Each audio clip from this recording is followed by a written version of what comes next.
So, first statement. The Municipal Act defines the role of mayor as the head of council and includes the responsibilities of acting as CEO of the municipality and providing leadership to council.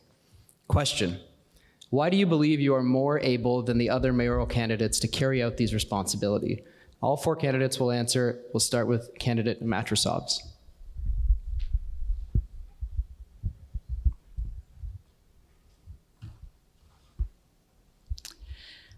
Thank you very much.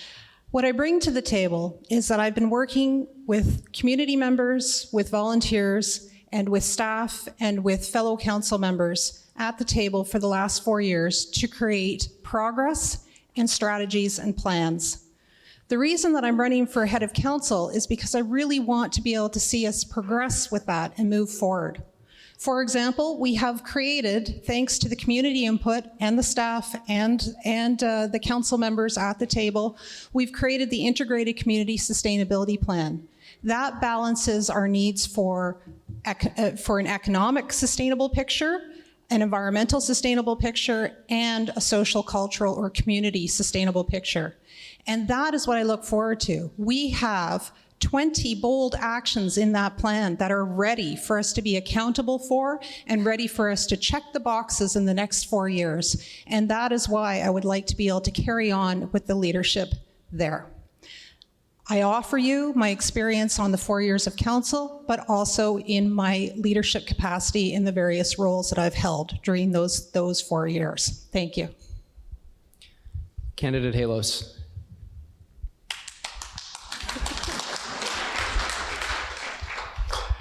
Thank you. Why should I be chosen mayor?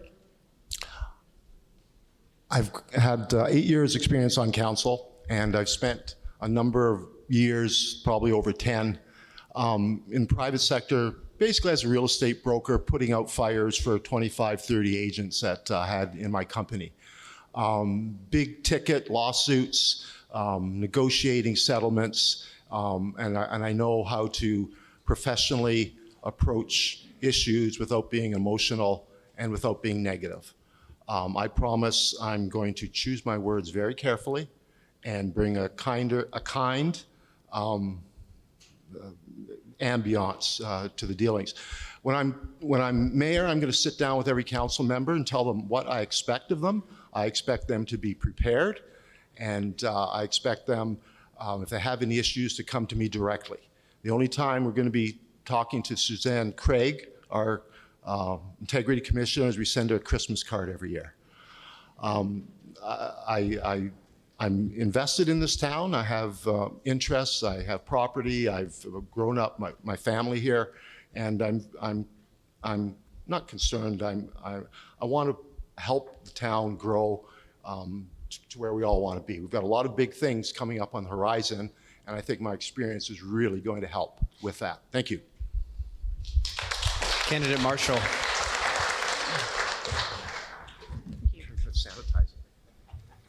Hello, everyone. Sorry, I'm a little loud. What I bring to the table is experience assisting other councils fix things.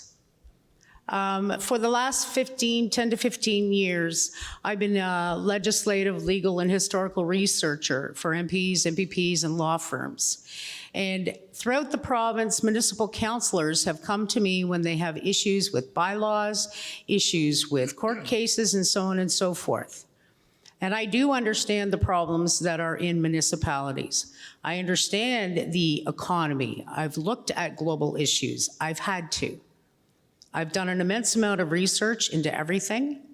As for leadership and good governance contains the aspects of the rule of law. It includes participation by all members of the community.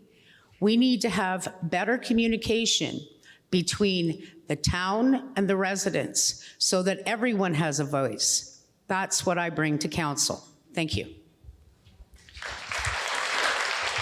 Candidate Poole. Thank you. Let me tell you, I spent the better part of 40 years in the corporate world, about 22 years as a president and CEO.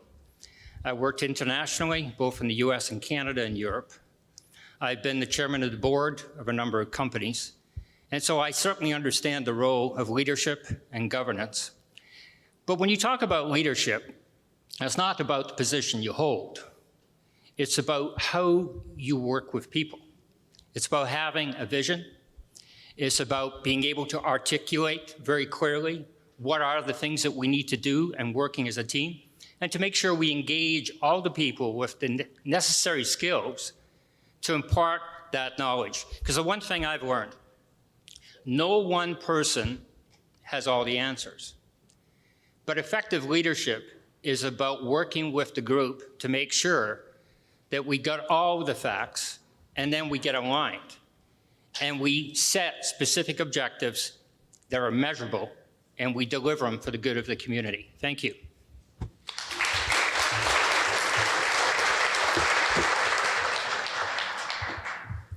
The next question is also under leadership and governance, and it's also just for the mayoral candidates. Question: how will you foster a cooperative and productive relationship among all sitting members of council? Candidate Matroselves, we'll start with you.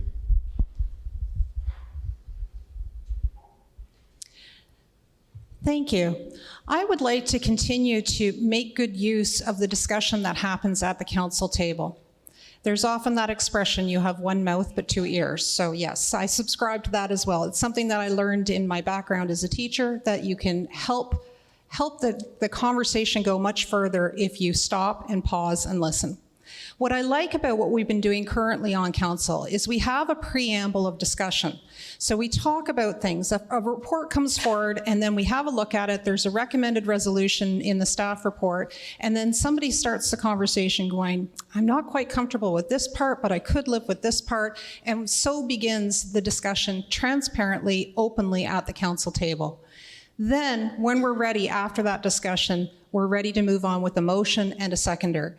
And at that point, we're often able to achieve 7-0 or 6-1 votes, and that's helpful for us to move forward. If we don't agree with that vote, though, we've got to remember that we need to move forward and own that. So whether or not we voted against something, we need to buy into it once a council has made that decision. I would anticipate using my collaborative leadership background to be able to keep that discussion going in a respectful manner, as I do when I chair as the Committee of the Whole Finance Chair for Legal Services and Administration. Thank you. Candidate Marshall. Candidate Marshall. This one? Either way. I'm the woman in the middle. Anyways, having worked with a multitude of politicians at various levels of government, you have to be able to listen. And what I want is, I want the council members to bring the voice of the people to the council table. Sure, we're going to have reports from staff. We're going to have to go over those staff reports. But if it's not in the best interest of the community, and if it's not what the residents truly need or want, then why are we doing it? So we need to have that open communication. I want to hear from everyone. I am constantly learning. Everyone is constantly learning. And that's what the council, brings to the table. But as mayor, we are required to do research and bring information and recommendations to council as well. So I do my own research, and I stand in the law when I do that research. That's what I bring to council in communication. Thank you. Candidate Poole. Thank you. You know, when you're working with a group and you're working with a team, it's important that you have a respectful environment. I think what is helpful is that you have to engage people, and you certainly have to have the input. But I think you really have to make sure that as you express ideas or thoughts or opinions, that you do it in a respectful manner that allows for an open and trustworthy dialogue, that people understand their strengths and weaknesses, and perhaps what the argument might be, and bringing forward, as some of the other candidates have highlighted, some of that information that might be helpful in making sure you assess. If ultimately we all are conscious of the one goal we're there for, which is to make sure that we are operating in the best interests of all of the community, then I think we're all winners. Thank you. Candidate Halos. Would you please repeat the question? How will you foster a cooperative and productive relationship among all sitting members of council? Okay, thank you. A lot of my experience comes from teams and team sports and things like that. So, I'm a team player. I would make a personal relationship with every councillor. I will take them out to lunch. I will talk to them. We will get to know each other. There will not be I can't say that. I will foster good relationships so we can work on things together. The problems we have in society mostly are not with things, they're with people. It's our relationships with people, and that's what we have to get through. So you have to have a good relationship with someone before you can sit around a council table and decide things for the community. It's very important. I disagree a little bit with Councillor Matrosov's. Councillor? No. Candidate Matrosov, in that I believe that the councillors should be prepared at the council table and not have long discussions over certain issues. If a staff report comes forward and you have questions, I think it's up to the councillors to go to the author of those reports and ask the questions and find out all the information before they bring it to the council table. When we come to the council table, we make decisions for the best interests of the municipality. And I'd like people to certainly be prepared with all the issues as they come. And I will foster that, and I will make sure that the councillors, if I'm mayor, basically are being prepared, and we will be a kind and gentle council. Thank you. Candidate Matrosov, if you'd like to respond, you can have 30 seconds. Because I made you think. Thank you. And I don't think actually candidate Halos and I disagree. I think that we do have that common element about being prepared, bringing the research forward, but the dialogue does have to be done in an open and transparent manner. We need to make sure that our community is comfortable knowing that there aren't predetermined decisions that have been made that come to the council table. And that is the reason why I encourage that kind of dialogue before we get to the motion being put on the floor. Thank you.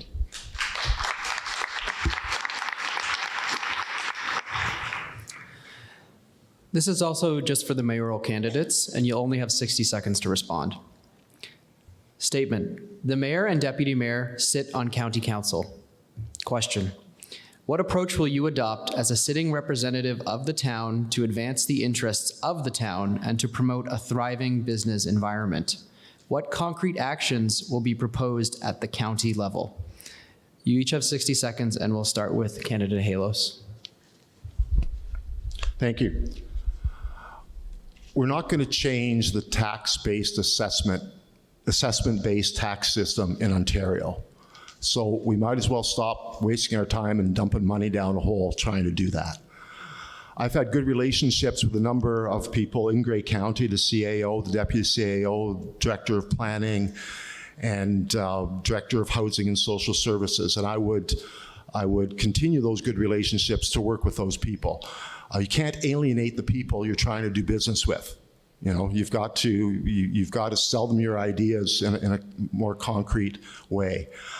So that's what I would do. I don't have anything specific with county right now that I would think, other than that we need to have a good working relationship with them, and I will bring you that because I'm welcome in their offices, and I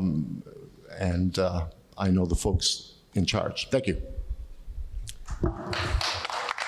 Candidate Marshall. Having worked with a number of the mayors in Grey County who may not be there after this election, but when you go and you are communicating with these people, they're reasonable people. And That is where I would grow that relationship. But I would also bring the resolution, because actually there's sections in the Municipal Act where we may have an opportunity to adjust the mill rate with the county. And so that's where I would go to. But relationships with the county have to be amiable, and we have to work together for the betterment of the entire county, and that includes the prosperity. We need to look at business, we need to grow business and cooperation. Thank you. Candidate Poole. Thank you. I think that looking at the Grey County issue, I think there's one thing in terms of working with council and finding a working relationship that's respectful and provides input so you can represent your particular riding in an appropriate manner to make sure you can influence decisions. That's all part and parcel of how you work. But besides that, besides the formality of working in council in that kind of productive manner, I think it's important that you create a relationship with each of the mayors and deputy mayors that represent all of the council. So working independently with them as well as staff members for the county and for the town. Thank you. Candidate Matrosovs. Thank you. I would build on the relationship that I've already been establishing with the current county council members through my position as vice chair of Grey Sauble Conservation Authority. That has been very valuable in order to be able to have a broader picture about what the needs are going across our particular region. With that said, I would advocate for the voice of the town of Blue Mountains. Yes, absolutely go in with the spirit of collaboration, but also make sure that our particular needs are not lost in the mix. I think the solution there is to be able to focus on the projects that really do right across the county are good, such as transportation. We saw some great improvements on our county roads this summer. We need to keep seeing that come back so that it's not a small bridge in a far end of a municipality somewhere in Grey County that won't be used for the greater good, but that it's something that we can actually all benefit from together. Thank you.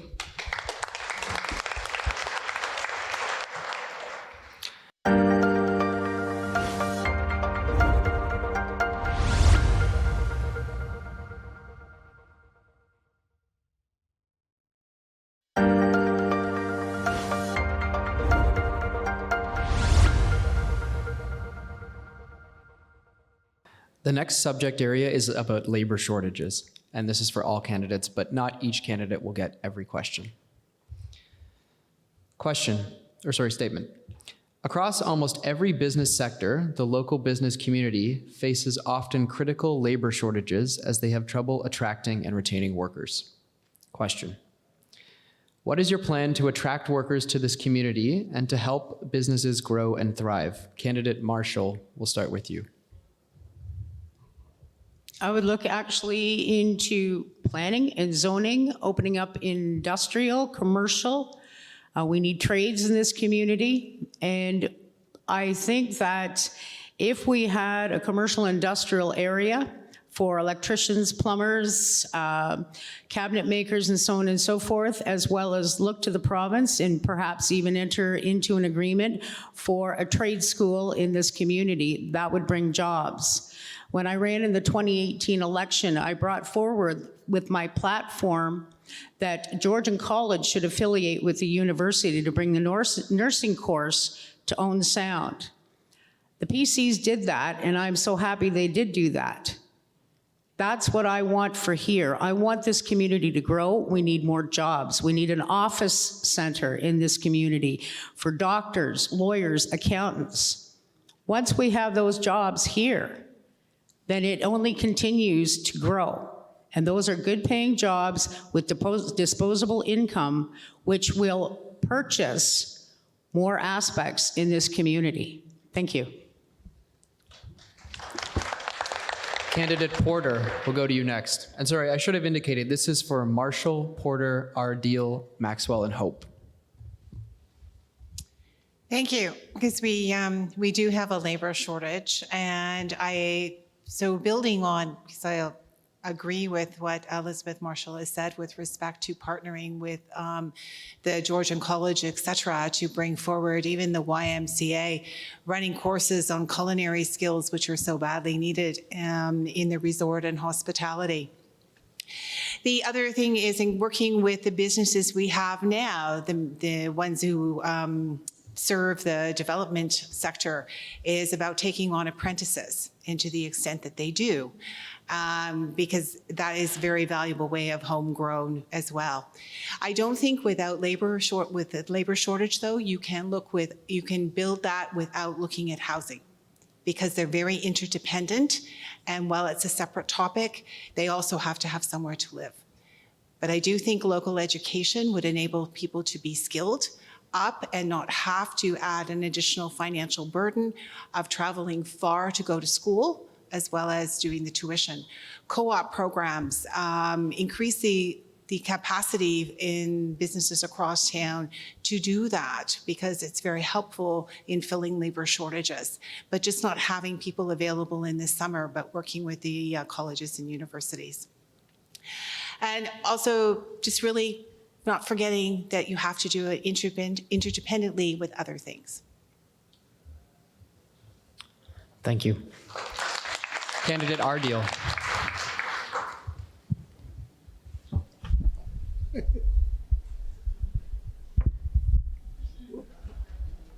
Sometimes I'm very loud, so sorry.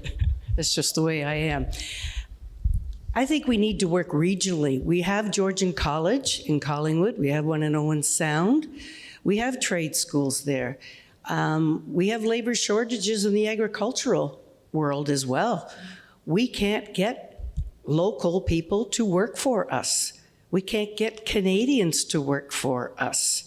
We have to bring offshore labor. I would love to see Canadians, I would love to see people from our community come to the farms and work. That would be a lifesaver for the apple growers. I think that the regional approach for us to build a college campus here, I don't think as taxpayers we want to go that way.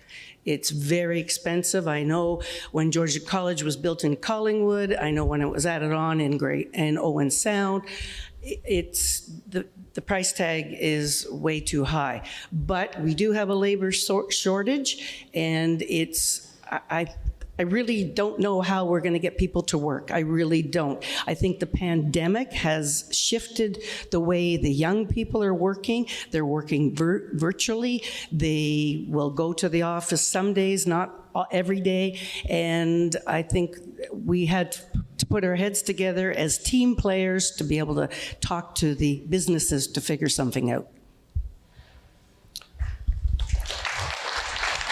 Candidate Maxwell.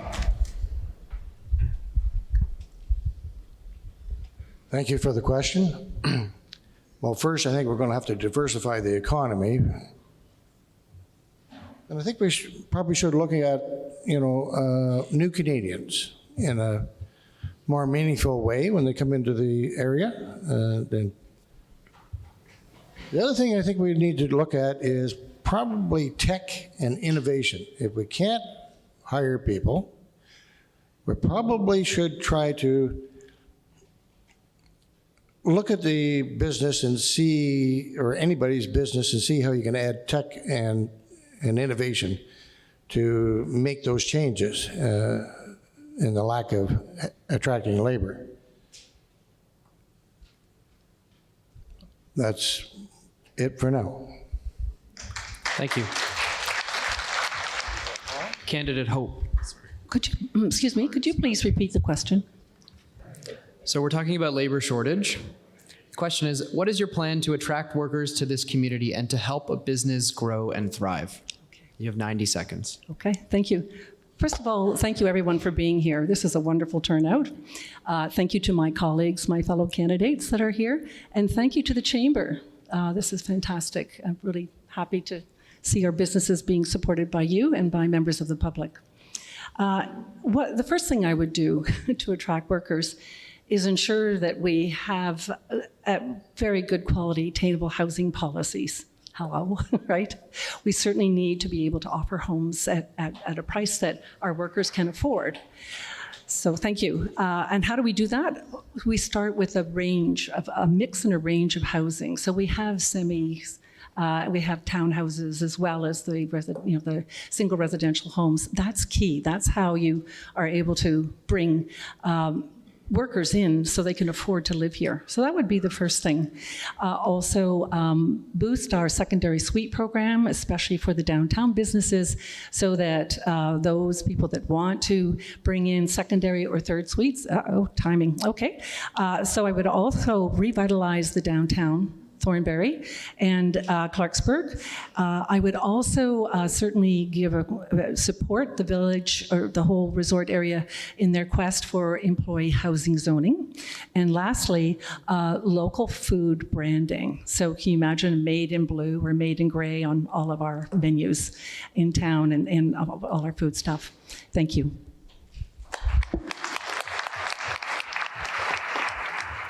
The next question is also under the subject of labor shortage. The question is this. In your view, what are the driving factors behind these challenges, and what role can the municipality play in growing the local labor market? This is for candidates Halos, Poole, McKinley, Ross, Seymour, and Matrosovs, and we'll hear from candidate Halos first. You have 90 seconds.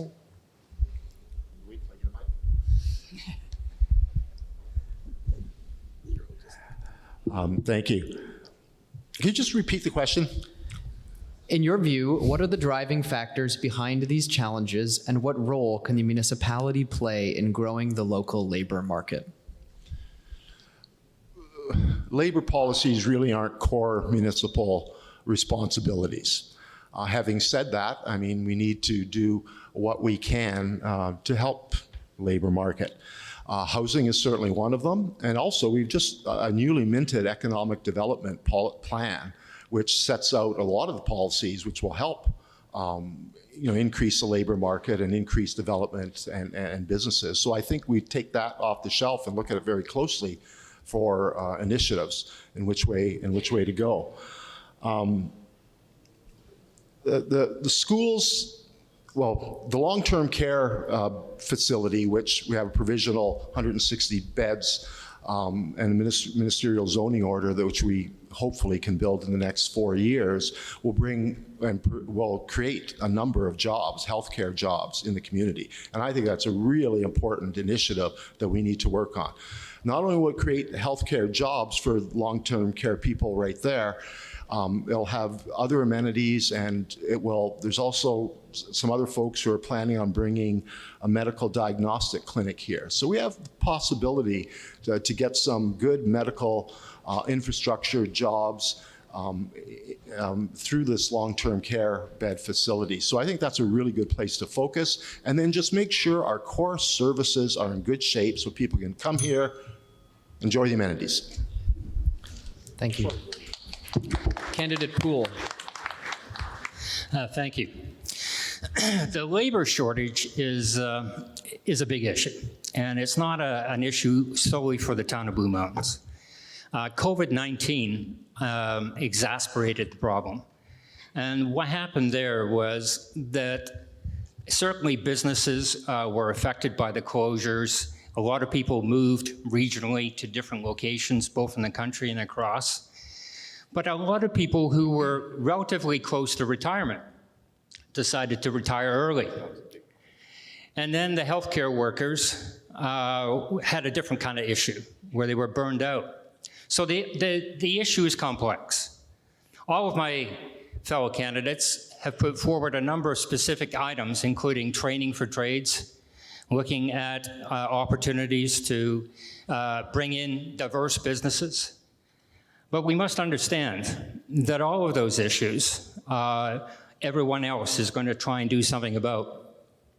But we do have a market that's unique to most, where we do have certainly a larger population of retired people. So one of the avenues is to look to see if some people would be interested at least filling on a temporary basis or on a part-time basis. But again, a complex issue that will need to be resolved over time. no short-term solutions. Okay. Candidate McKinley. Boy, here we go.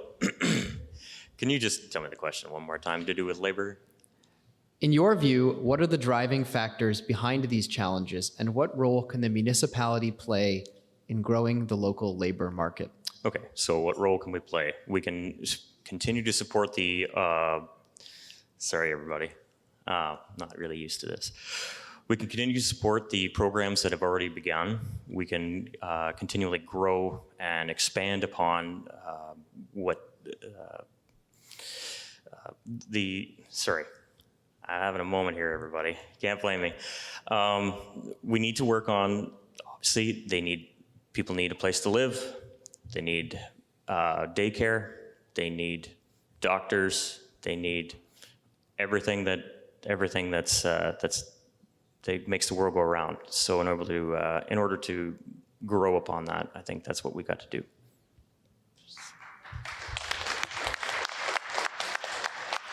Candidate Ross.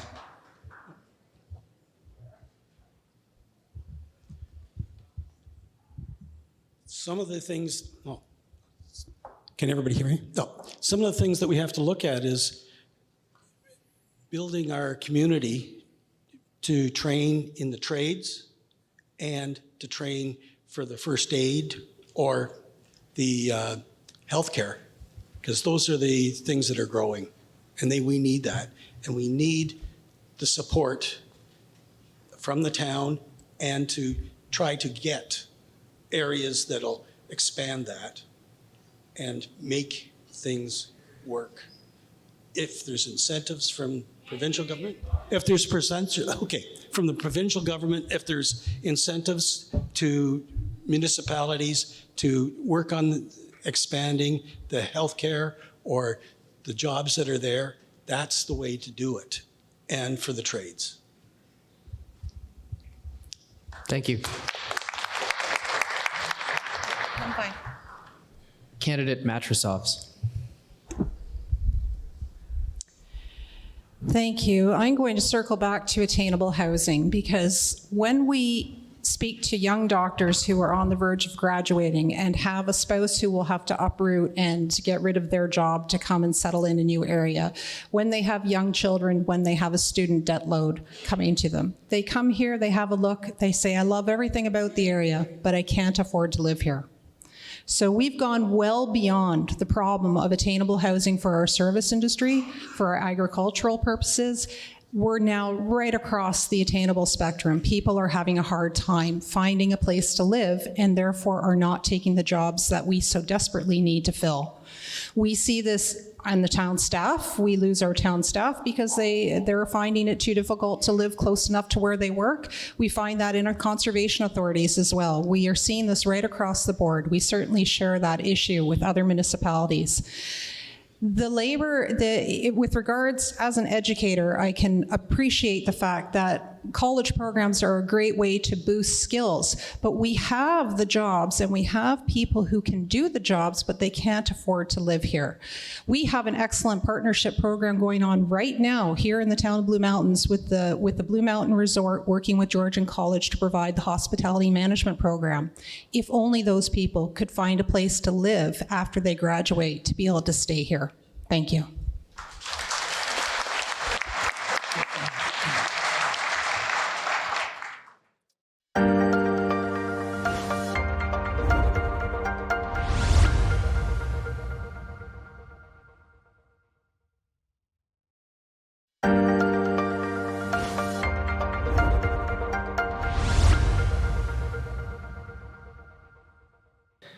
The next subject area is one that I think you all touched on in the last statement. It's housing.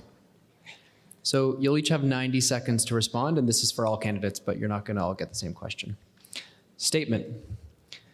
Significant barriers to housing continue to negatively impact the ability of businesses to attract and retain a healthy workforce.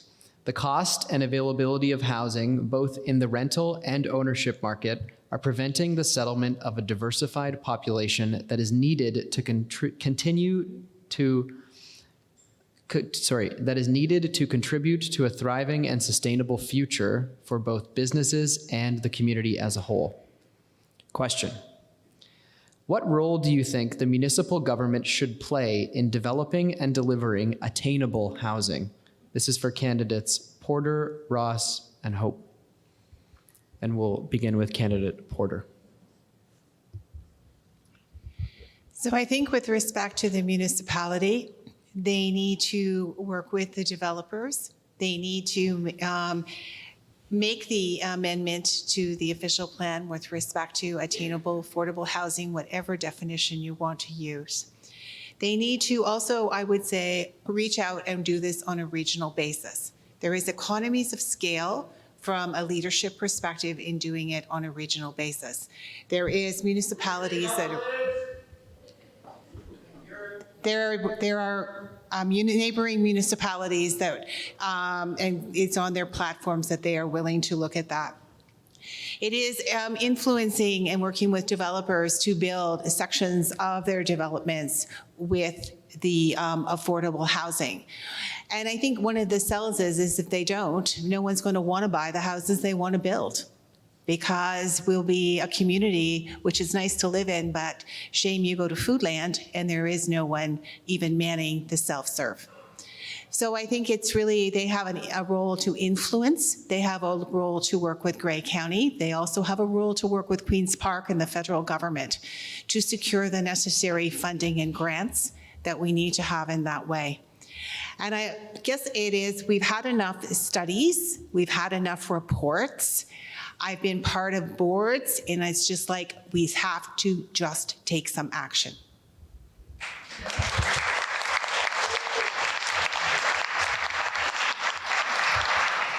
Candidate Ross. Attainable housing is tough to get at because the market has just gone crazy. Attainable housing is tough to get at, but the market has just gone crazy. And now it's starting to come back down, but we've got to find a way to make attainable housing in levels. If we keep going, it's got to go to the provincial government and the federal government to get backing for that. And the attainable housing that we get, we don't know what form it's going to take. And that's what we are concerned about. Myself, I've been doing, as a second career, home inspections for the last 20 years, and I've seen everything. And I'm also an energy auditor, so anything that we get in housing has to include energy efficiency. That's what I think. Thank you.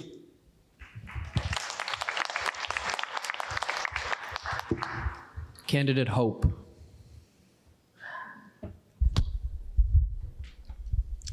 Yes, thank you for the question. Well, this is a worldwide issue, first of all, right? Certainly first worldwide issue with housing. I do think it's a responsibility of all levels of government. So the federal government, provincial government, and certainly the municipal government has a lot to bring to the party. I think that with the official plan review that we're doing right now, we need to encourage the mix and range of housing that I spoke of earlier, and to come up with a number of different programs, including the secondary and tertiary suites programs. And there are many other ways by which we can provide funding for attainable housing, but to get very serious, and we may well have to invest in order for us to be able to put roofs over heads of the people that are really going to support us. There may have to be some investments on the municipal front. I don't know what that looks like yet, but I do think that at this point, I don't see any way around it because the municipal governments are not getting the support that they need from the provincial government. So we all need to be encouraging many more programs and more funding around attainable housing. A regional housing solution, yes, we're just a small municipality. We need to work with other municipalities, and everybody, all boats float higher. And finally, strong policies around attainable housing, and working with developers to encourage them to bring forward attainable housing as part of their programs to us. Thank you. The next question is for candidates Ardeal, McKinley, and Maxwell. Question: what is your plan to address the housing crisis in the town of Blue Mountains? You have 90 seconds, and we'll begin with candidate Ardeal. Thank you. In July or June of this year, 2022, the provincial government came out with the Affordable Housing Bill of 109. And there's some tools in that toolbox that I believe our town could use. And it's reaching out to the developers. We are not developers. The town does not know anything about developing, and we should not be developing.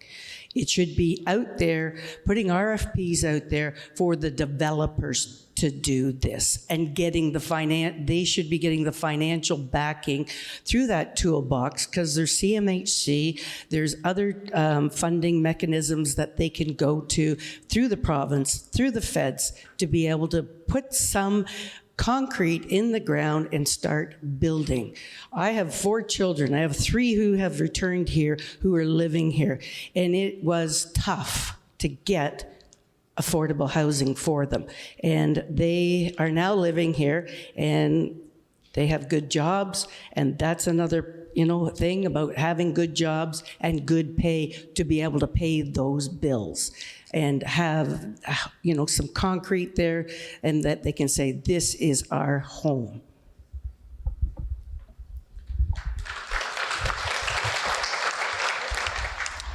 Candidate McKinley.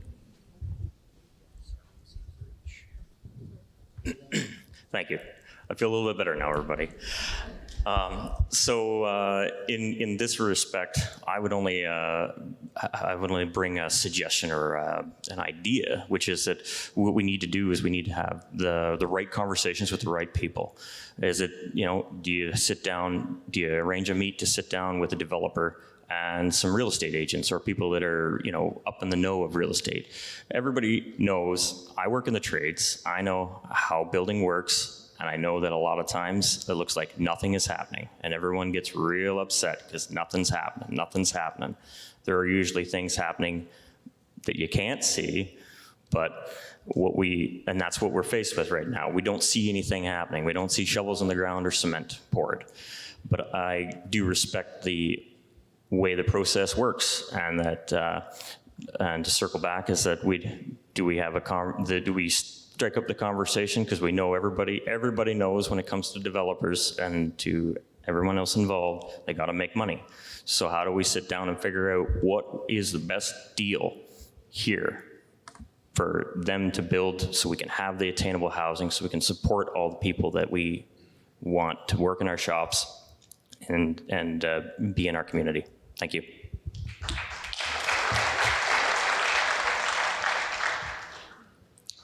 Next question on the same, candidate Maxwell. Okay, first thing, the municipality should not be in the business of building affordable or attainable housing. We need to be the facilitator of it. We need to find public-private partners.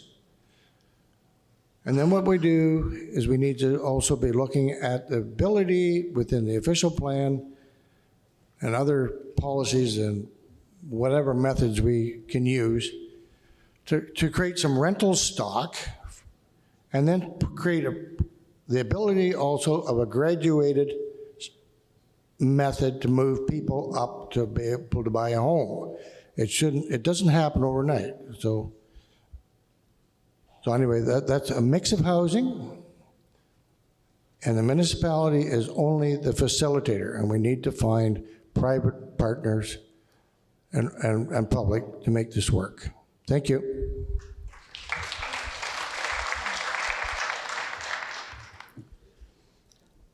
The next question is for candidates Marshall, Matrasovs, Halos, and Poole.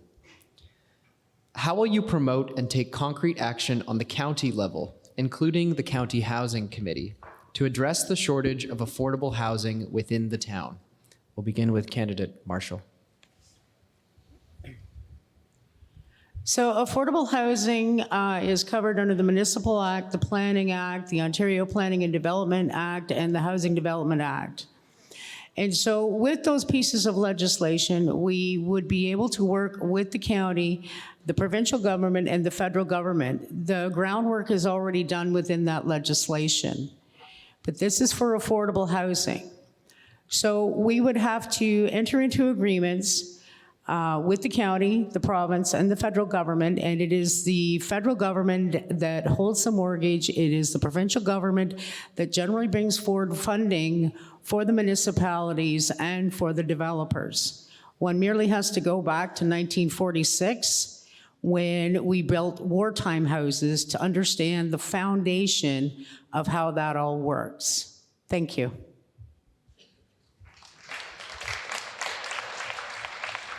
Candidate Matrosovs.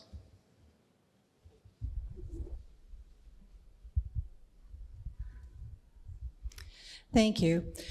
Working with the county is vital in order for us to offer a spectrum of mixed housing. So the county is responsible for affordable housing for people that require social assistance, and we need to keep making sure that that is spread right across the county, including here in the Blue Mountains. Our responsibility as a municipality begins at the attainable level for people that don't require social assistance, but they're simply finding it hard to find a match for their level of income in the housing supply that's here. And when the housing supply is in short order for apartments or houses that are 1,000 square feet instead of 3,100 square feet, which is our current average build, then the price goes up and it becomes even more unattainable for our individuals who are looking for that housing. So that's where we need to, as a municipality, work with our developers who are coming forward and to be able to, as well as retrofits such as secondary suites, but with our developers who are coming to build new, to be able to press them and say, of that, what mix are you going to provide that is going to accommodate for attainable housing? Mixtures is the way that Europe has been doing it for years, and we can be doing the same thing. Rather than sole neighborhoods all looking alike, we can provide that mix. And we can work as a municipality with the experts, the developers, in which to do that, and we need an official plan that will support us in doing that. Thank you.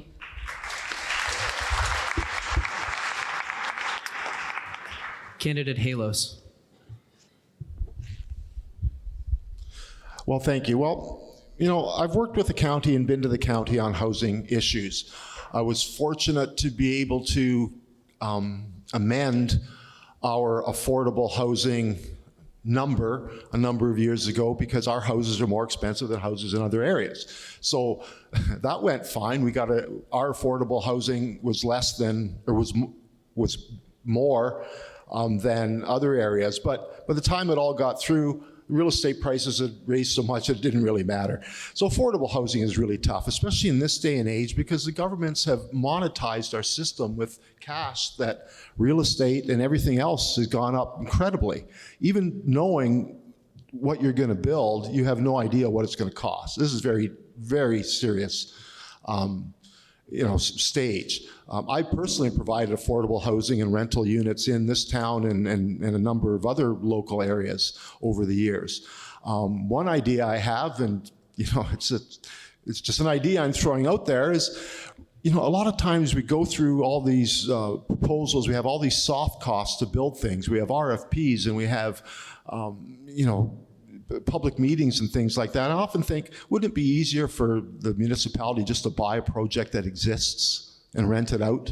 They're out there, and they're out there being built too. That would really bypass a lot of the soft costs and the angst of developing. Thank you. Candidate Poole. Thank you. The issue of attainable housing, there's both short-term, medium, and long-term solutions. On the short term, I think we've covered a lot of territory talking about accessory suites, those kinds of rental accommodation. On the longer term, there are projects like Collingwood has one right now, is being done by a company called Sky Development. It's about 160 units. They're probably going to come online within a year. They're in the final throes of approval. That's a private developer. It's not publicly funded. It's a private developer coming in, and it's rental accommodation, okay? And that's one example where a private partner approached the town with an idea. And if you look at that, I think there may be an opportunity to work on a regional basis with some of our local communities to do something similar. The other thing, if we're looking at a campus of care and we're looking at perhaps a partner, perhaps an idea is to talk to the Aaron Run owners, look for them to work with us in developing that and take the retirement home and long-term care facility and convert it into attainable housing. Those are just some of the issues. I think working in partnership with private development companies, we might be able to get there quicker. Thank you.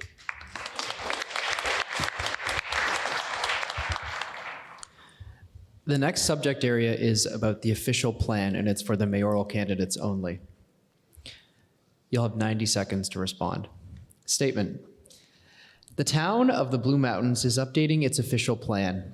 When completed, the official plan will guide all future land use decisions in the town, including residential and commercial development, the type of permitted housing, density and intensification standards, and how agriculture and natural features will be protected. At the September 13th, 2022 council meeting, Phase 1 recommendations for the new official plan were approved in principle, effectively deferring any final decision to the next term of council.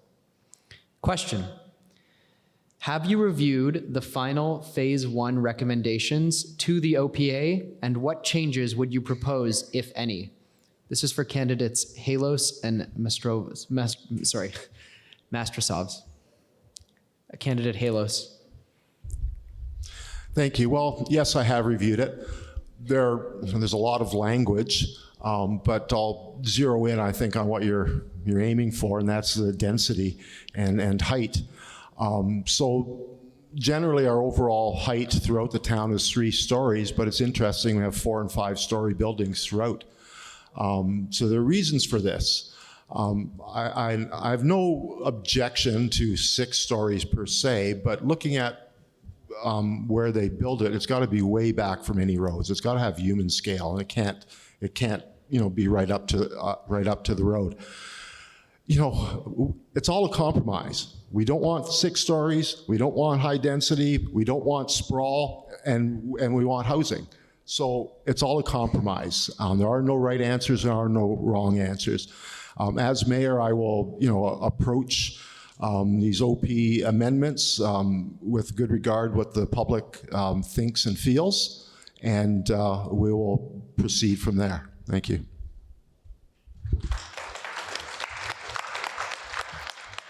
Candidate Mastrosovs. Thank you. Well, being a member of the council that did support it in principle, I stand by that decision. In principle was an important concept to it because I do subscribe to all of the recommendations that are in that Phase 1.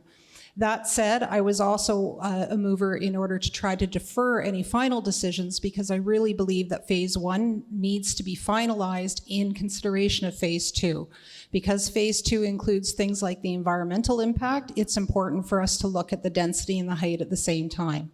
I do agree in the report about making sure that we're careful about the scale and about the angular so that we're not faced with, for example, walking down downtown Collingwood, the Admiral Building, the new Admiral Building, where it starts right there at the sidewalk. You don't have to do it that way. You can follow the prescription that's in Phase 1, and that's why I support it in principle.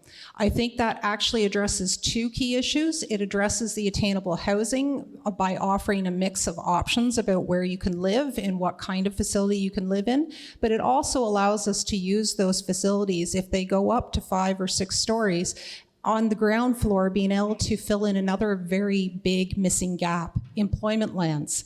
We are very on short order of places where new businesses can come and start up, and those particular main floors of those buildings could be excellent facilities for new businesses to come and set up. Thank you.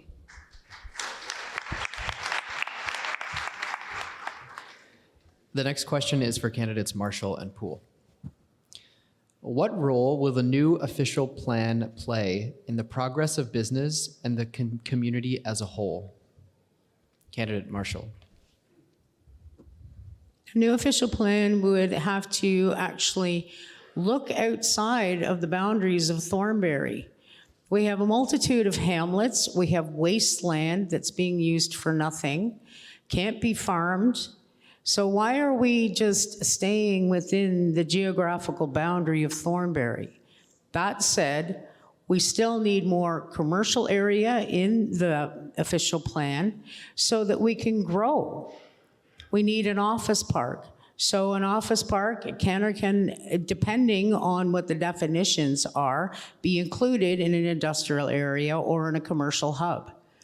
We need to have a larger area for diversification of our economy. We had that previously, and then it seemed to disappear out of the official plan. We need to have employment lands, but we also need to understand we have a very diverse economy here. We have agriculture, but we have to protect our agriculture. We have to look to our tourism industry, and we have to expand our commercial and our industrial. And I'm not talking smokestacks. I'm talking an industrial mall. I am talking so that farmers don't have to go to Collingwood or Meaford to get parts. I'm talking about same with home builders. That all can be here if we open our eyes and expand our future. Thank you. Candidate Poole.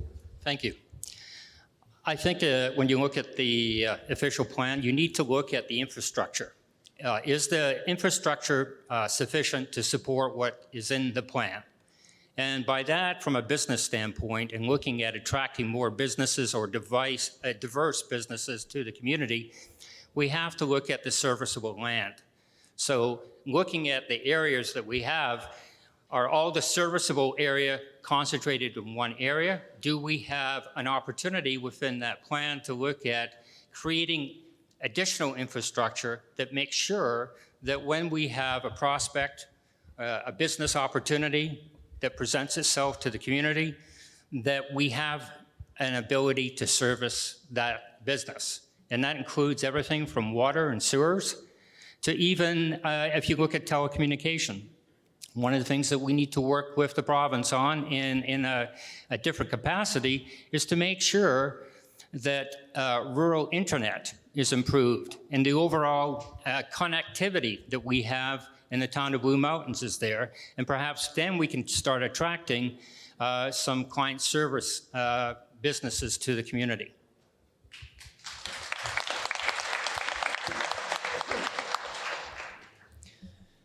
The next subject area is economic and business development. It's for all candidates, but this is our lightning round, so you're only going to have 30 seconds to respond, candidates. Statement. The Blue Mountain Chamber of Commerce strives to advance the commercial, social, and economic interests of the community. The Chamber works together to act as a catalyst for community initiatives, to be a resource center for new business, and collectively represent business in the community. Question.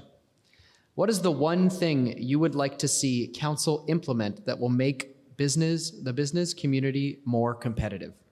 We'll begin with candidate Poole.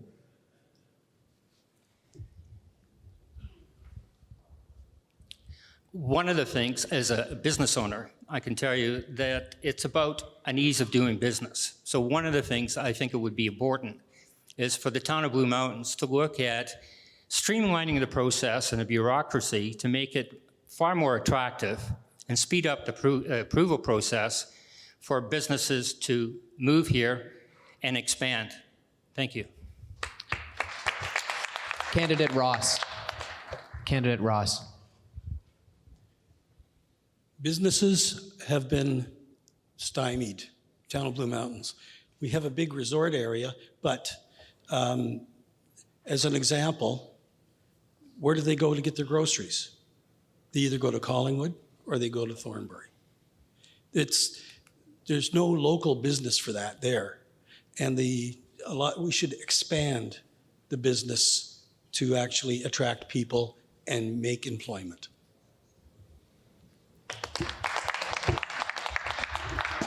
Candidate McKinley. Okay, great question. I would say connectivity. We need to expand upon the communication skills or the communications between everybody. That would potentially increase business, both in whatever setting, right down to in our agricultural sector as well. We need to support that, I should say, support connectivity and share that management. Thank you. Candidate Hope.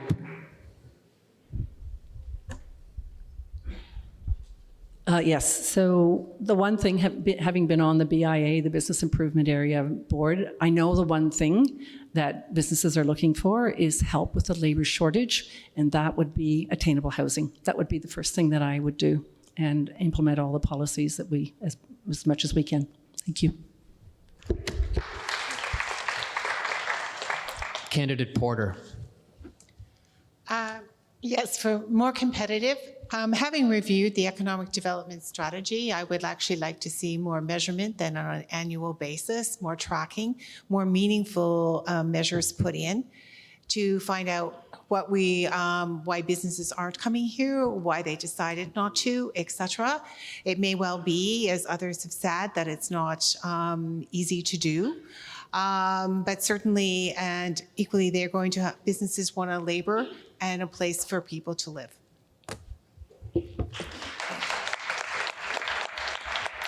Candidate Maxwell.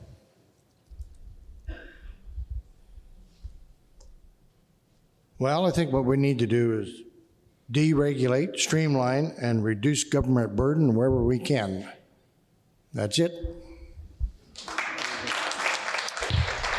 Candidate Matrosovs.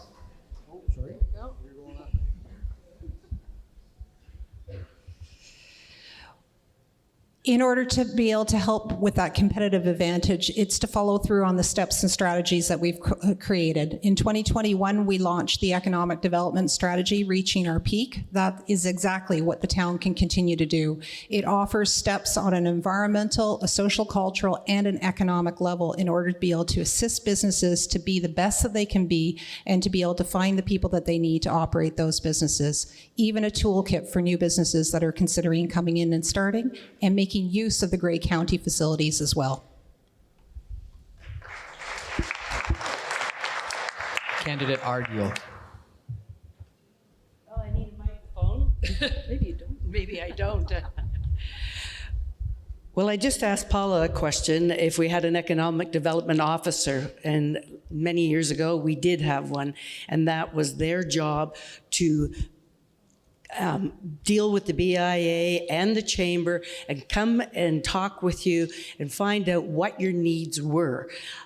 We didn't have that much of a housing crunch problem back then, but we still need to have someone who the businesses can talk to. I sat on the BIA, I've sat on the chamber, I've sat on a lot of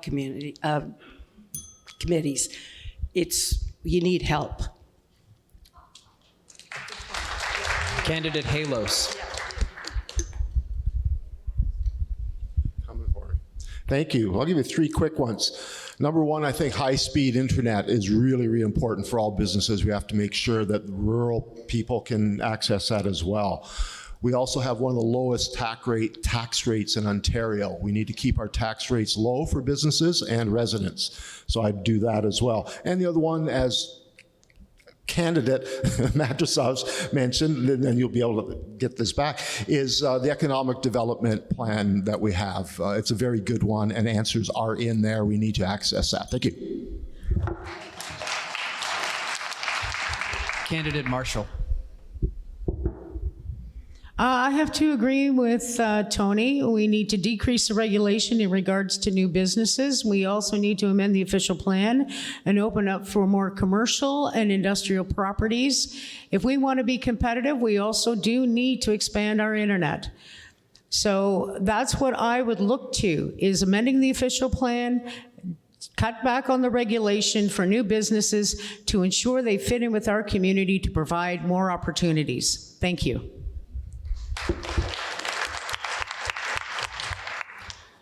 The next subject area is agricultural enterprise, and it's for the mayoral candidates only. You'll have 90 seconds to respond.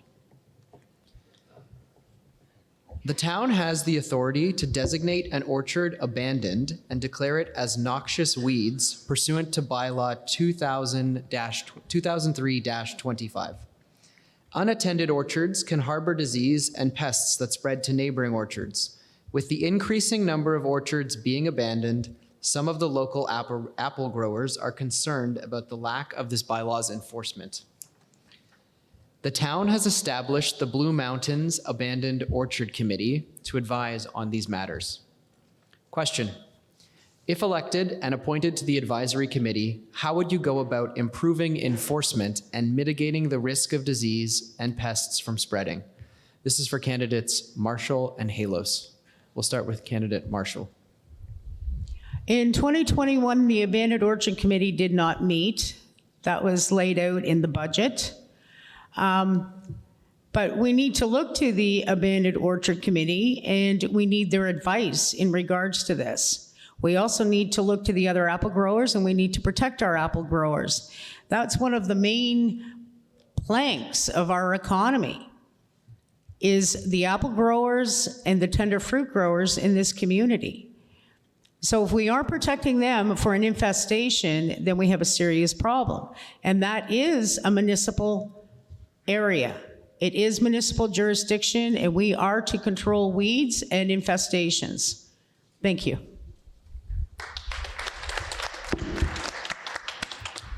Candidate Halos. Thank you. Well, much like any other issue, we have the tools to follow up on that through bylaws and bylaw enforcements.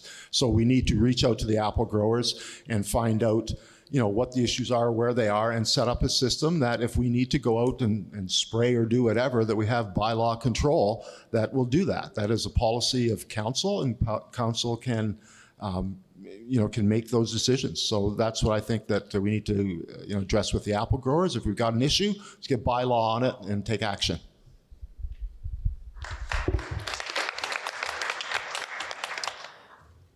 The next question is for candidate Matrasovs and Poole. How will you balance the long-standing interests of the agricultural community with the demands and expectations of growing settlement areas and population growth? We'll begin with candidate Matrasovs. Thank you. That is the very important reason why we have our provincially designated settlement areas. The settlement areas go up to our specialty agriculture land and they don't cross into them. The specialty agricultural land is also provincially protected, and we absolutely need to keep that boundary in place. That is the reason why we need to find the way through density and height in order to be able to accommodate the needs that we have of this community, to build that mix of housing that all of us have been talking about this evening, to be able to do that within the constraints of the settlement area. There is some farming called legal non-conforming farming still happening in the settlement areas because they were happening, it was a farm before that became designated as settlement area. And for that, we continue to make sure that our bylaws preserve the entitlement for that farmer to keep doing their farming practices.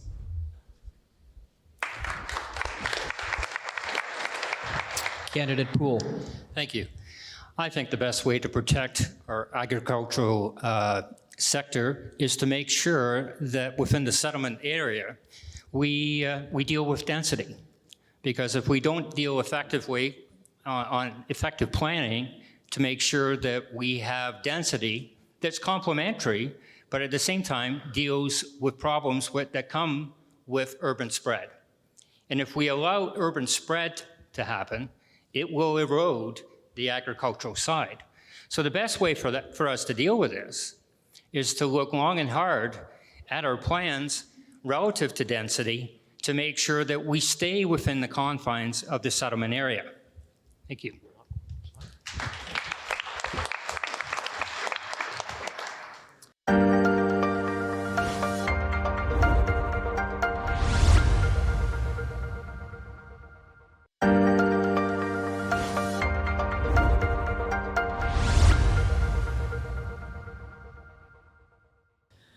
We'll now hear closing statements from all the candidates. You'll each have 2 minutes.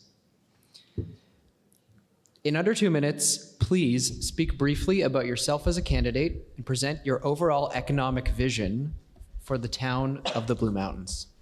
We'll begin with candidate McKinley.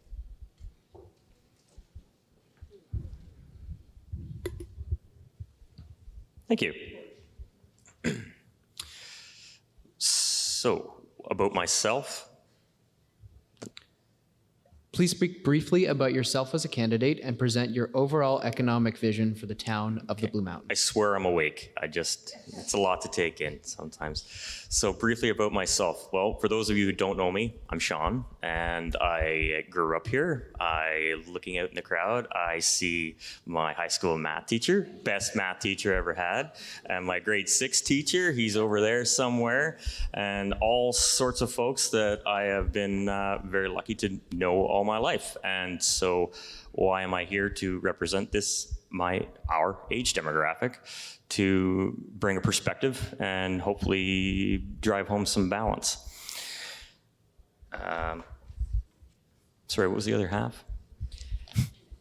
Please present your economic vision for the town. Economic vision. Well, I would really like to see that we continue to grow and prosper as we have, that we continue to champion not only our tourism sector, our local businesses, but my family being for the last 130 years, agriculture. Our agricultural section is so wonderful and diverse, and it is a crown jewel to me, because that way you know that your food came from here. And I think we just need to continue to champion that. Thank you.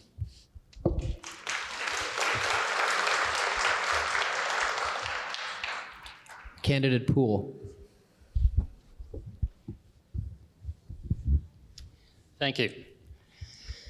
My wife, Josie, and I have been here about 22 years, beginning as weekenders and then ultimately making her full-time and living here. We started a business about 8 years ago. And one of the reasons we were attracted to this community was because of all the reasons I think we are here tonight, because we have this shared understanding and value of what that vision is. And I want to continue enhancing all of that vision and still maintain the small town aspect of what we've known and grown to love. But it's only possible if we find a way to sustain it economically. And that's about a diversified business community. It's about attainable housing. It's about making sure that young people, our children, their children, your grandchildren, are able to stay in this community 5 years or 10 years down the road. So it's making sure that we maintain the original vision and the beauty that this community has, but we make sure that we build in the infrastructure to make sure it is absolutely sustainable in the future. Thank you.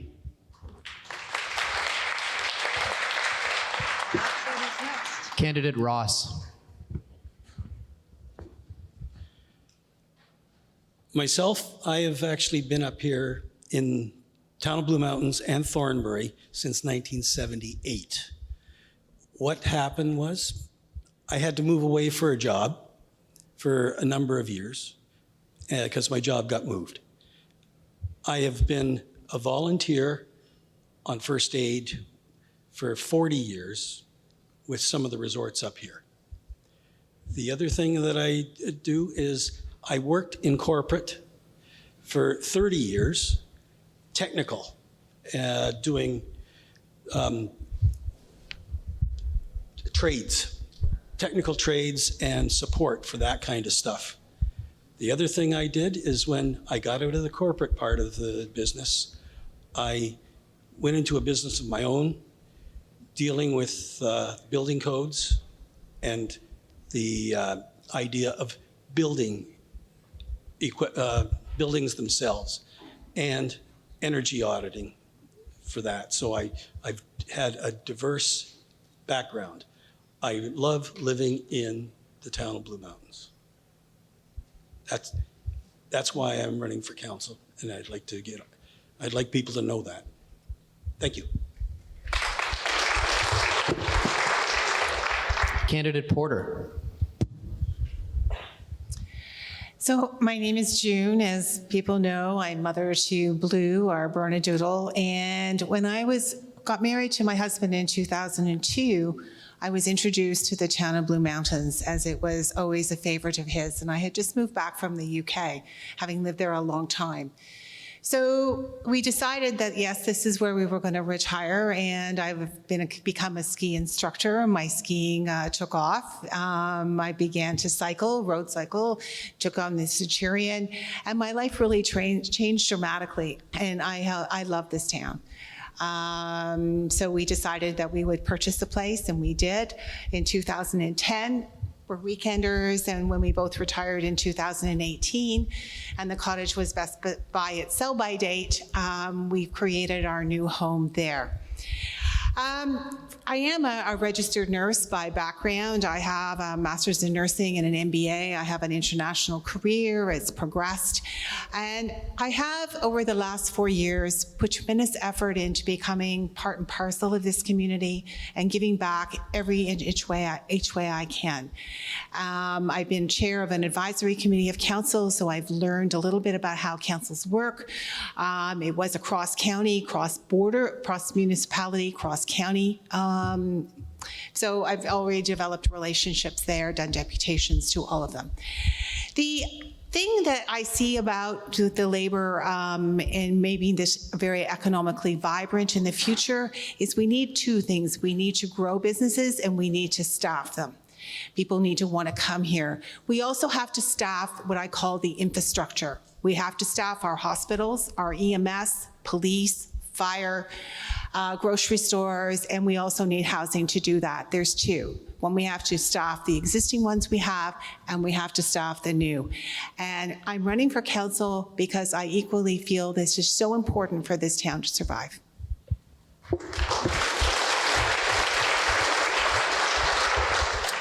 Candidate Halos.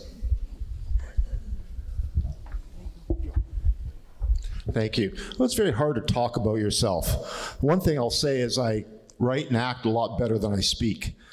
However, I was born in Niagara Falls. I moved up here in 1978.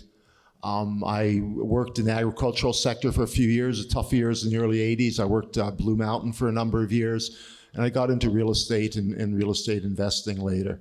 I know, I'm familiar with the rural community. I've got property out near Union, I understand. We're calling it now. I used to call it Red Wing. But I'm invested in this town. I have investments. I'm here daily. I walk around the town almost every day or ride my bike. I talk to people. And I'm really, I really want to give my efforts to help this town continue to grow and be the great place that it is. My kids were born here. They grew up here. They don't live here. They're elsewhere. I'd like them to be able to at some point, but it's one of the jewels of Ontario. It's one of the jewels of Canada. We've got so many things. You travel around, you come back here, you realize that we've really got a good thing going here, and let's keep it going. Economic vision, I'm just going to speak from the town's perspective. My economic vision, I guess, for the town basically is to balance the budget yearly without going into reserve funds for deficits. I think that's very important. I think past councils have done a very good job. That's why there was money to buy various things recently. So we're well funded, we've got reserves, and I think we really need to stick to our knitting and watch, especially with the days coming up, watch our tax dollars and how we spend things. So that's my economic vision: balance the budget and keep a tight rein on spending.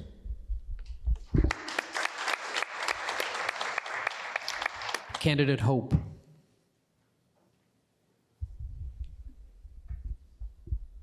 Caught us out. So thank you very much for the opportunity to talk about, I guess, myself. So Paula Hope, what a great last name. Hope, springs eternal. I've basically been in business all my life, also been involved with chambers for most of that time as well. So international business, local business, and I own my own professional development practice now. I'm a certified coach and a certified trainer. I love helping people grow. And I also have represented the interests of others all my life as well. So I was always in sales and marketing. And this was a natural place for me. So when I was sworn in March of 2020, first time that the town actually went virtual, and I became one of your councillors, it was such a privilege. I was so delighted to do that, because even since the days I was a university senator, I always really enjoyed representing others.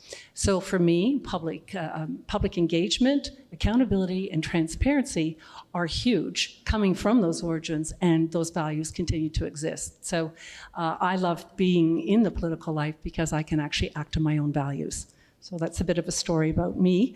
In terms of the economic vision, for me, the economic vision for this town is to preserve the character of this town.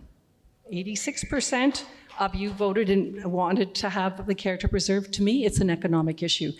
You came up here for a reason. People come up here for a reason, all our visitors. So preserving the character of the town of the Blue Mountains, including all the different communities, is key. And so I'm all about that. That's why I ended up being the chair of the Official Plan Review Committee, because I'm dedicated to that. Of course, execute on the economic development plan, revitalize the downtown, attainable housing, attainable housing, attainable housing. Thank you, Mr. Chair. Candidate Ardiel.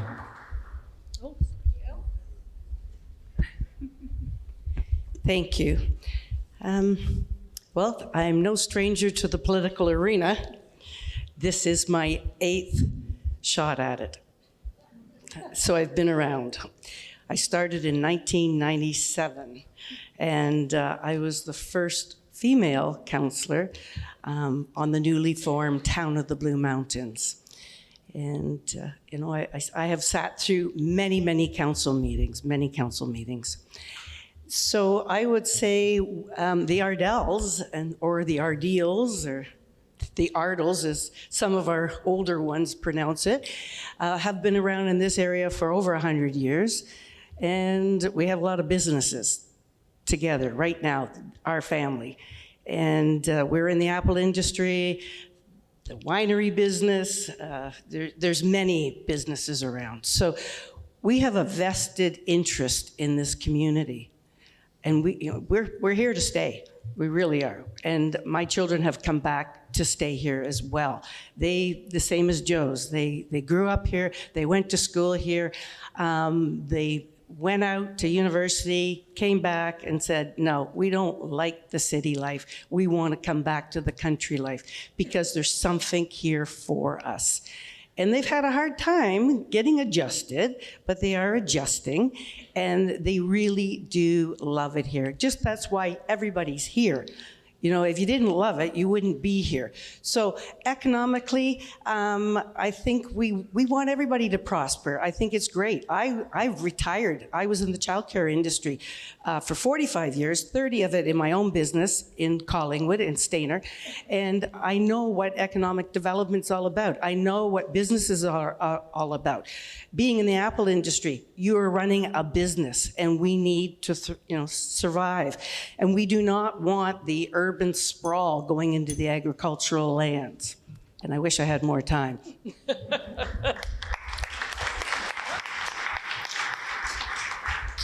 Candidate Marshall. To most, I seem like a stranger.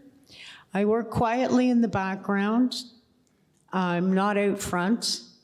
And that's the way it's been for me, other than running in 2018. My family settled here before Confederation. My mother and father built the Gibraltar store. My dad used to drive the school bus. Just ask Arlo Hogg. That said, I have been away. I worked in Toronto for close to 10 years for an international company. And I came back, and then I started researching. And in that researching, it grew to the point that I had read every municipal act ever created. I've studied the constitutions. And from that, I got a phone call one day from the Canadian Justice Review Board. And they asked me if I would like a number of very prominent people to be my colleagues. Now I am the chairperson for the Canadian Justice Review Board. I'm considered a legislative expert in some fields. But when it comes to this community, yes, we all love the community. But I was approached by people in the agricultural community and in the business community and the young people of this community. They want this community to grow and prosper, but they want to maintain that open relationship, the fun that we've always had. And we've all enjoyed the fun. And I want to protect that, and I want to protect our young, and I want this community to grow. Thank you.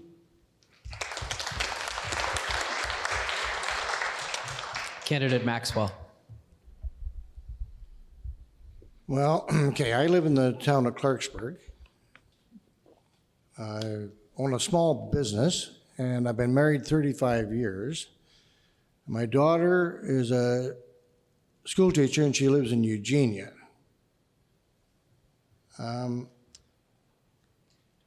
Now, what I'm also going to say is, I'm going to move into this economic section here on this first.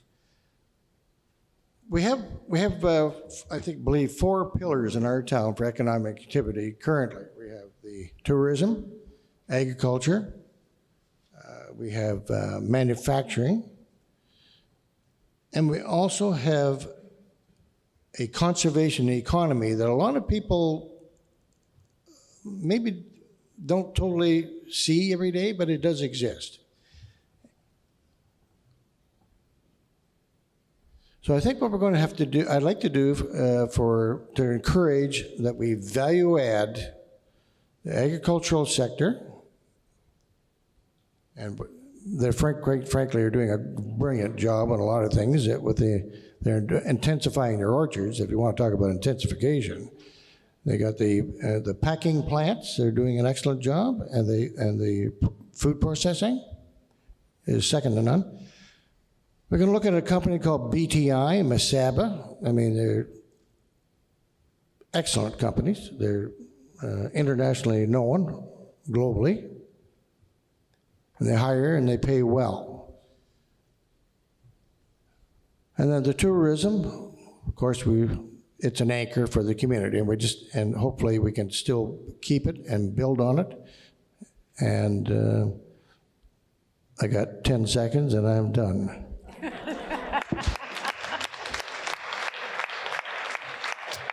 Candidate Matrosovs. Thank you. Well, Matrosovs is Latvian, so if you can pronounce my name, you're now speaking Latvian. So I am the daughter of a refugee and daughter of a post-war European immigrant. So we were not blessed with the opportunity to stay in our homeland and to be able to build on the generations there. Instead, I now have 4 generations of my family living here in the Blue Mountains with me. We're all living together. My 81-year-old mother, my son and his family, my husband. We have chosen to come here to build our lives here because 22 years ago, I made a decision to bring my children here in the South Georgian Bay area and bought my little empty parcel up in Egypt, south of Duncan, for those of you who might know Duncan but not Egypt. And it was the best decision that I could have made for my family. And that's the reason why I ran 4 years ago, and that's the reason why I'm running now as mayor. Because I look at the opportunities and I look at the livelihood my family, by raising my family here, volunteering here, and working here, have had over the last 2 decades. And I now look to my grandson and I get worried. I get worried about what opportunities are going to be here for him later as he grows up in this area, makes his friends, has his support network, and wonders if he can actually afford to be able to stay here and live here or come back after an education. I come home every night to the reason why I'm running, because I look at my family and all I can do is think about all of our families here and the vision that we want to share and the sustainable blue for all ages and stages of life. Thank you.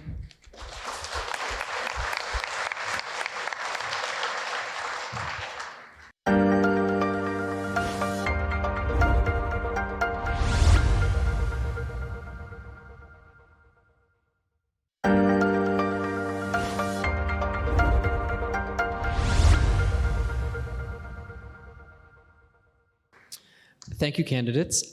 We have some questions now from the audience that I'll read out for you.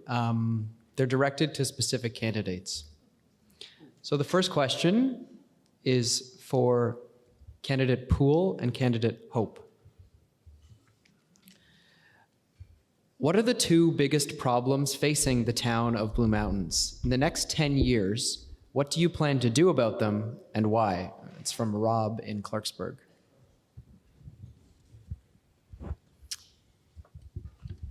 We'll start with candidate Poole. One of the biggest problems we have, obviously we've talked about it tonight, we have to have affordable housing, attainable housing solutions, concrete and delivered very quickly, both in the short term, midterm, and long term. We also have to have an effective management of our infrastructure, because if you look at the official plan and look at the number of new home starts planned over the next 10 to 20 years, they're substantially high. So one of the most important tasks at hand for this council will be to make sure that within the official plan mandate, we have all the necessary infrastructure in place to make sure that we have the services that we need so that we don't wake up one day and discover that we have to stop all development because we haven't effectively managed. I think we also have to look at how we diverse our business community. How can we attract more diverse businesses to our community and offer livelihoods to younger families and create an infrastructure for younger families that include parks, recreation, something that we can build for the future. And then the last item I'd like to talk about is the whole issue of healthcare. And part of that is making sure that we implement the Campus of Care as a particular initiative, but we also work with the province and the county to make sure we have effective shared health services in the surrounding area.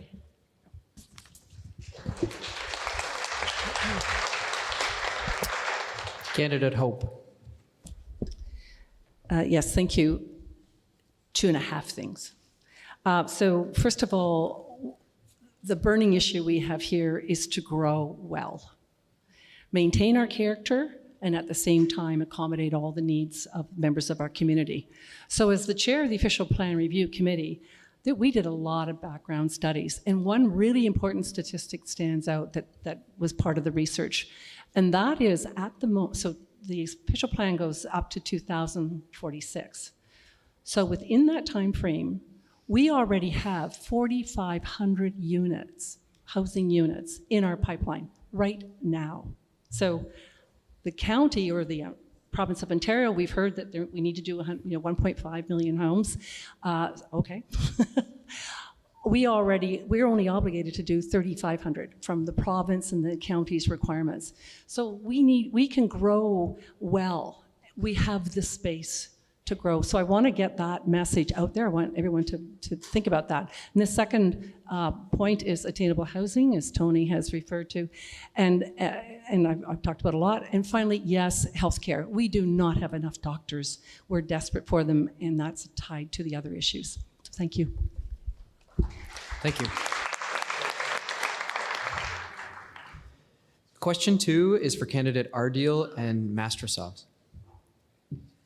Do you see some value in investing in further reaching public transportation to enable workers to get to the workplaces that so badly need them?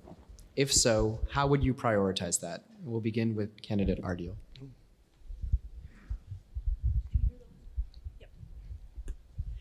Thank you for that question. I was on the committee for the transportation, and we had a regional meeting with Collingwood, Meaford, I think that was about it, and Grey County.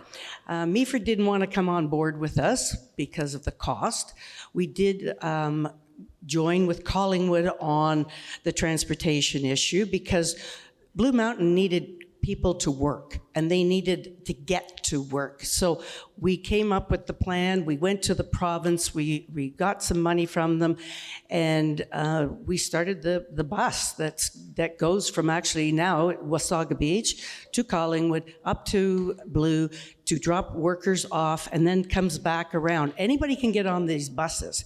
If you have a doctor's appointment or students or whoever, you can ride that. So we do, there's still, I looked at the ridership numbers, the numbers are phenomenal, what's happening with those buses. So we probably would need to have, for Thornbury West, another bus, electric buses. Let's start thinking of this route, because that's what's going to be coming down the pipes probably in another 5 to 10 years. So we might as well start thinking about this, because the other buses are starting to age, and Collingwood will want us to either get on board with them, and I don't know if we can afford to repair those buses that there are. So we should be moving forward and thinking about where we need to improve transportation, which will be to Thornbury West. So that way we can get all of the people in the town of the Blue Mountains to different jobs, or seniors to appointments who don't have vehicles or they don't have friends who can take them there. So that's what I would hope that we could do, is with this transportation, is to move it along further.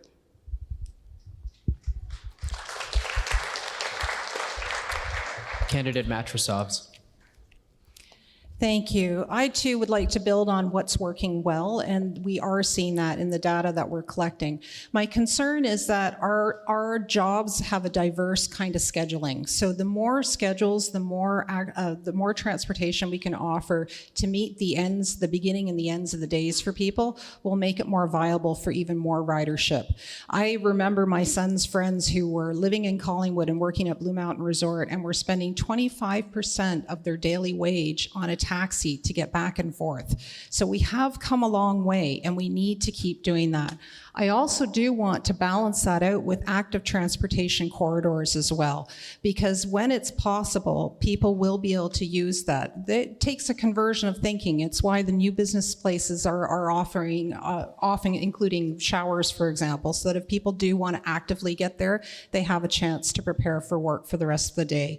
So I'd like us to be able to look at the transportation solutions in tandem with the active transportation, and also to think along the corridors and then what we can do in order to get people from point A to point B. I'm thinking of the kinds of medical appointments that we might have in Owen Sound, for example, or to have to go in the opposite direction.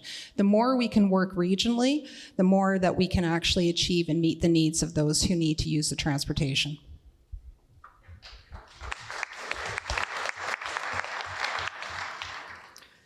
The next question is for candidates Maxwell and Halos.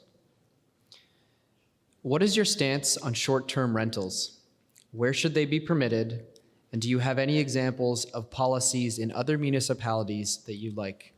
We'll begin with candidate Maxwell.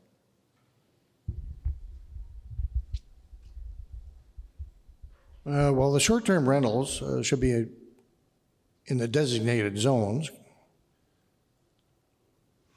And looking to the future, we need to address that in the official plan, I assume. I'm not 100% sure on that, how we do that. I think there's a need for the short-term rentals, but I'm not,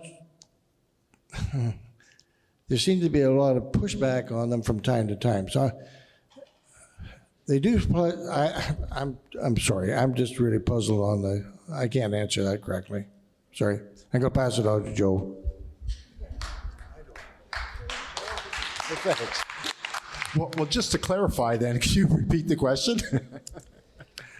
No, short-term rentals. I've got it. I mean, we have a bylaw. We brought in one of the first bylaws in Ontario to regulate the short-term rentals. So we have, a specific area out at the mountain, and there are some other specific areas as well. And on top of commercial places, we're talking about it, which can work as well. I'm in favor of the short-term rental model. I think not the danger, what's happening now is our short-term licensing bylaw is working very well, but it's the Airbnb, which is a different thing that's kind of flying under the radar. And I think that's really important, that we have to regulate that. I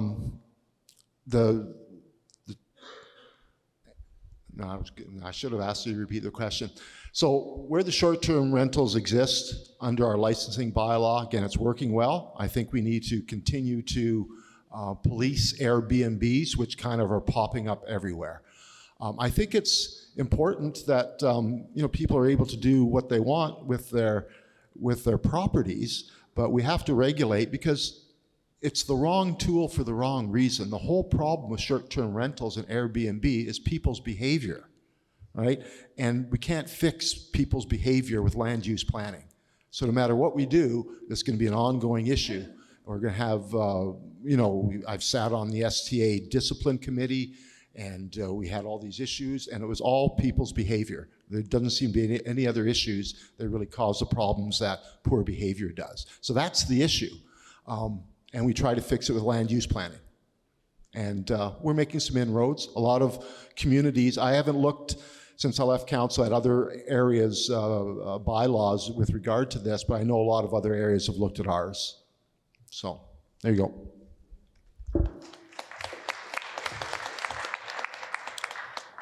The next question is for candidate McKinley and candidate Marshall. What is your position on height and density rules and where affordable housing should be located? We'll begin with candidate McKinley.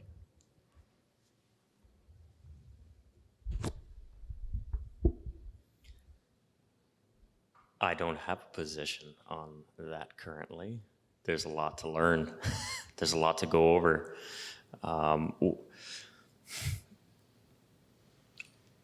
I can't give you an answer that I don't have, so I'm sorry. I'm not 100% versed on that in particular. So I'm gonna be honest with everybody. I don't have anything to say to it, so I'm gonna just pass it over then. Thank you.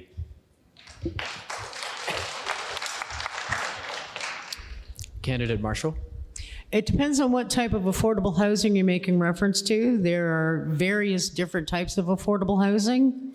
There's affordable housing for people who have disabilities and who are elderly, who need assistance in regards to rents. Then you have affordable housing, which is for employees and for people who are trying to find affordable housing. So what you would have to do is you would have to have different areas designated for this. If you have people who are elderly or have disabilities, you would need to have an affordable housing area for them to be close to the infrastructure that they need the most.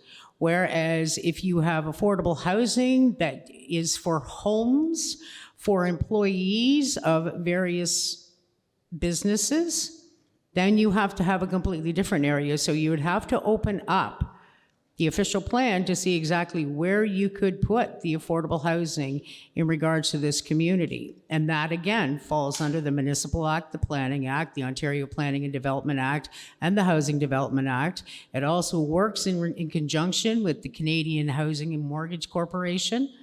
So these are all things that would have to be looked at. You can't just do, we're going to have affordable housing here, but it doesn't work for the people who need it the most. That is why there are various different types of affordable housing that are available. And all we have to do is look to the federal government. Right now, they're even looking into a rent-to-own plan. So these are all things that we would have to be looking into. But we also have to look at the needs of the residents that are going to be using those facilities. As for the density height, I feel that 3 floors are safe for density.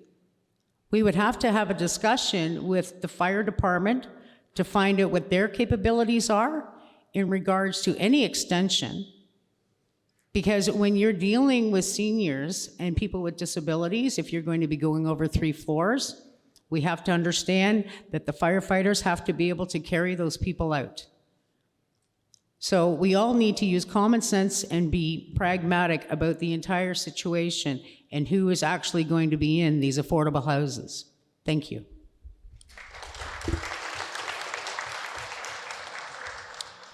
This is the last question. It's for candidates Ross and Porter. Some residents are concerned that growth will rein in all of the things that make this area great to live in. How would you balance that? We'll begin with candidate Ross. Controlled growth is a good guide. I look at the thing as the growth has to come with the transportation. If we don't have the transportation, we don't get growth. And we have to have jobs for people to go to in the area. That and the jobs gives the demand for attainable housing, or whether they, the point that was brought up was rent to own. That would be attainable housing. I think that those are the kind of things we want to look at, and the attainable housing should be energy efficient and working to the environment for the future. That's what I think on that. Thank you. Candidate Porter. Can I just ask you to repeat the question, please? Some residents are concerned that growth will rein in all of the things that make this area great to live in. How would you balance that? Well, I actually welcome that question because that's one of the reasons I'm running, because I am one of those residents and I am concerned. And I think it's around putting in the official plan, rather than generic words, and this is what I said at the public meeting, is they need to be specific, not generally along or not courage or as appropriate and other what I would call non-planning terms, which only causes grief when you go to an Ontario Land Tribunal hearing. I think what is needed to manage growth properly is, and this was actually quoted in a recent article where developers win 97% of the time. It was music to my ears because it was exactly what I was saying at the open houses and public meeting. We need the bylaws, we need the policies, we need the protocols, you need the infrastructure. Otherwise, an official plan does not have any teeth at all. Other municipalities have been caught out by going too fast, and they don't have that infrastructure of the documentation and planning. And I think it is then mapping it out on a vision is where you want the taller buildings. As others have said, some are appropriate, some are not. But just to leave it up to developers to come through the door saying, I'd like to put one here, and then you have to deal with it, it needs to be the reverse. The town needs to take a position, work through a vision of where they're going to be, make sure they consult with the residents to reassure them, because if everyone has the same vision, whether they're in or outside of the town, then we will achieve something that is growth with management, respectful of our environment, which is central to everything that we do, and we will not lose the character, which is so important.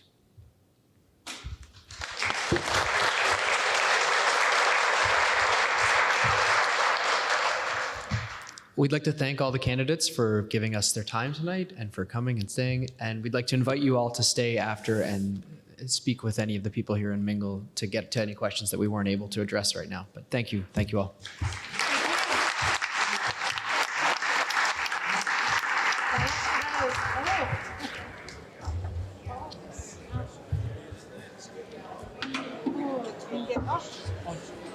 I'll give you space. We were only handed 5 questions.